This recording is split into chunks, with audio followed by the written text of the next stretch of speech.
কবিতাৰ শিৰোনাম কবি নহয় মই। ৰচনা আৰু আবৃত্তি ৰাজু শৰ্মা। এক্সকিউজ মি, অলপ ৰৈ দিয়া না। তোমাৰ বাবে এটা কবিতা লিখিছোঁ, শুনি যোৱা না। কিন্তু শুনাচোন, কবি নহয় মই, কবি নহয় দেই মই।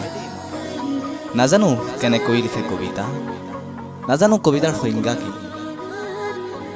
মাথো হৃদয়ৰ পৰা নিগৰি হোৱা শব্দবোৰৰ মালাগাঠি উকা কাগজখিলা ৰঙীন কৰাৰ প্ৰয়াসহে মাথোয়া। আকৌ কৈছোঁ, কবি নহয় দেই মই, কবি নহয় মই।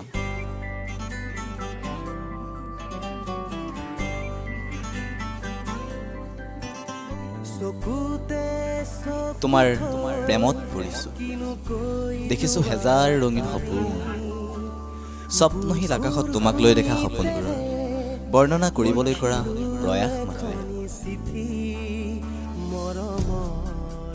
পৰিলোঁ জানানে, বৰ বেয়াকৈ পৰিলোঁ তোমাৰ প্ৰেমত। নোৱাৰো থাকিব, নোৱাৰো এপলকো জীয়াই থাকিব তোমাৰ অবিহনে। তোমাৰ অভিমানী মৰমবোৰ আৰু হোৱাটছএপত পঠিওৱা ইমোজিবোৰ মোৰ বাবে যে নবুজ সাঁথৰ।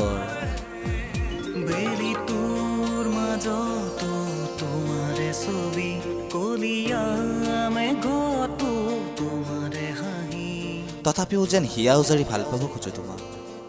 তুমি দেখা প্ৰতিটো সপোন মোৰ নিজৰ কৰি ল'ব খোজো। সুখ দুখ জীৱনৰ প্ৰতিটো সংঘাতত তুমি মই নহয়, আমি হৈ যুঁজিব খোজো।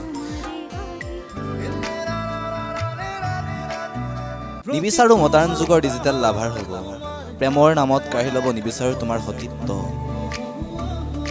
বিচাৰো মাথো তোমাৰ অংগ, দিবা জানো সঁহাৰি জীৱন বাটত। অ শুনা না, এয়া কবিতা নহয় দেই, এয়া মাথো হৃদয়ৰ অনুভূতিহে, অনুভূতিহে।